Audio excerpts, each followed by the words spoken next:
안녕하십니까. 한반도 안바우 전략연구원 부원장 김광철입니다.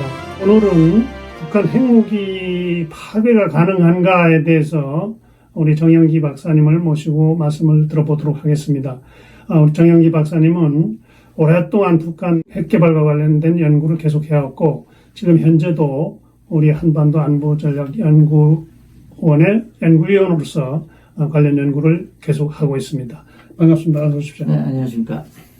우선 그 북한이 핵무기 파괴 가능한지 좀 설명을 좀 부탁드릴게요. 북한이 이제 핵무기를 이제 어떤 핵무기 저장고에 보관할 수 있을 경우, 예를 들어서 뭐 정밀 타격이나 아니면 이제 어디 특수부대가 이제 들어가서 파괴하는 방법 등을 상정할 수는 있죠. 이제 그랬을 때 가장 이제 많은 궁금증 중에 하나가, 핵무기를 파괴했을 때 핵폭발이 일어나서 한반도 전체가 뭐 피해를 입는 게 아니냐, 이제 그런 질문이 생기실 거예요. 이제 일단 그런 일은 없고요. 그러니까 핵무기를 파괴한다는 것은 핵무기를 이제 뭐 물리적인 외부의 충격이나 아니면 이제 뭐 영화에 보듯이 뭔가 이제 해체해서 이제 무력화시키는 건데, 이제 무력화시키면 당연히 핵폭발이 없는 거고, 어떤 외부적인 충격, 뭐 어떤 뭐 미사일을 쏘거나 총알을 쏘거나 그렇게 할 경우도 기본적으로는 핵폭발이 일어나지 않습니다. 네, 그 핵무기 설계가 이제 우발적인 요인으로 핵폭발이 일어나지 않도록 이제 설계를 합니다. 네, 그렇기 때문에 그 걱정은 안 하셔도 될 겁니다. 예.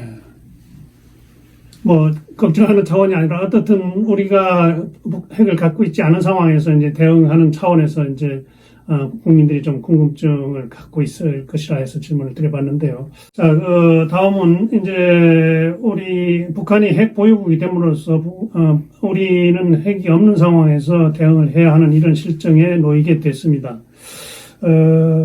이제 세계적으로 핵 보유국과 비핵국의 그 대결했던 사례가 있으면 좀 소개를 부탁드릴게요. 네. 뭐 당장 우리가 남북이 지금 핵 보유국과 비핵국 간의 대결 상황이죠. 대치 상황이죠. 네. 그리고 현재 진행 중인 우크라이나 전쟁에서도 핵 보유국인 러시아와 우크라이나, 비핵 보유국인 우크라이나가 지금 실제 전쟁 중이고요.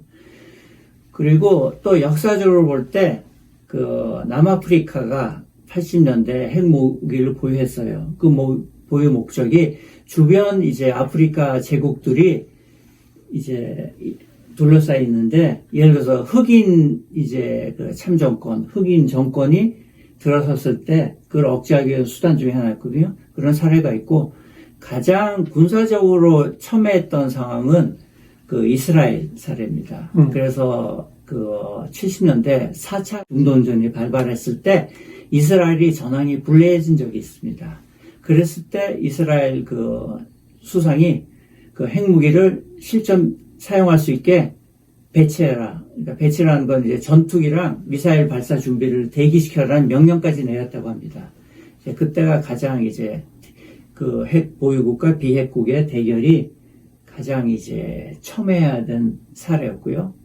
그래서 이제 물론 이제 그런 핵 사용이 이루어지지 않았어요. 국제사회가 개입을 함으로써. 네.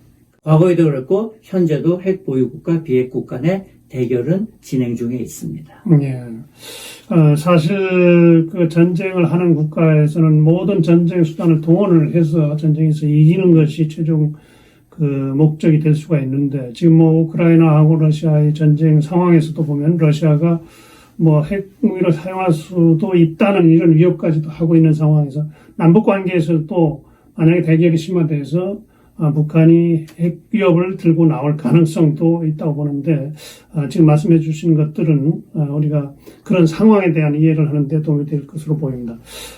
그러면 북한이 사실상 핵 보유국이 됐는데, 그에 대해서 대응 차원에서 핵 개발 역량에 대해서 좀 설명을 좀 부탁드리겠습니다.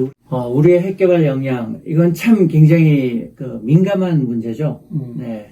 그렇지만 그냥 객관적으로 말씀드릴게요. 그 핵 개발은 우리가 뭐 기술적인 기반 측면에서 볼 때는 사실 우리가 그런 능력은 있는 거죠. 왜냐하면 핵무기가 언제 개발된 겁니까? 1940년도 중반에 개발된 거예요. 예. 뭐 그 당시에 뭐 슈퍼컴퓨터가 있었습니까? 뭐가 있었습니까? 그렇지만 그때 기술로도 핵무기가 개발된 거거든요. 거기에 비해서 현재 우리의 산업력, 기술력은 충분히 핵 개발할 능력이 있습니다. 기술적으로는. 심지어 우리보다 그 산업 기술력이 떨어진 후진국들, 인도, 파키스탄, 심지어 북한도 핵무기 개발을 했지 않습니까? 그리고 핵무기 개발에서 이제 관건은 사실은 그 핵물질을 어떻게 확보하느냐, 플루토늄이나 농축을 하냐, 그게 핵심입니다. 예. 네, 그래서 뭐 현재 우리가 뭐 그 농축시설, 우라늄 농축시설은 없지만 국가적인 어떤 뭐 결심이 있으면 뭐 하면 하는 거죠. 그렇지만 이거는 기술적인 문제가 아니라 사실은 어떤 정치, 외교적인 문제예요. 그래서 우리가 그런 그 대외적인 압박을 감당하느냐 안 하느냐 그런 문제이기 때문에 이것은 이제 핵개발 역량에 대해서 뭐 이렇게 어떻게 말씀드린다는 거는 단순한 문제가 아닙니다. 뭐 어떤 학자들은 뭐 몇 주면 된다, 몇 개월이면 된다. 저 주변에도 그런 분들이 있으세요. 그렇지만 그걸 이렇게 어떻게 딱 잘라서 말씀드리는 거는 어려운 문제죠. 네, 이거는 이 정치적인 의지의 문제입니다. 이제 결국은 이제 우리가 북한 핵에 대응하기 위해서 핵 개발 의지를 갖고 있느냐, 발휘할 수 있느냐 하는 문제라고 이제 보시는 거군요. 네, 그렇죠. 그렇다면 다른 조건들, 필요한 조건들, 핵물질, 핵무기 개발에 필요한 물질들 이런 것들은 보유하고 있나요? 우리가 사실 농축 시설은 없다고 아까 말씀드렸고요. 이제 플루토늄 같은 경우는 이제 이론적으로는 우리가 갖고 있는 그 경수로 그 원자력 발전소 거기서 뽑을 수는 있어요.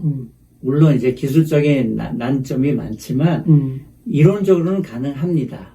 네, 그렇지만 이제 그런 걸 하는 것이 다른 어떤 불이익을 무릅쓰고 할 가치가 있는 것인지 이제 거기에 대한 이제 답이 먼저 나와야지 할 수 있는 문제죠. 예.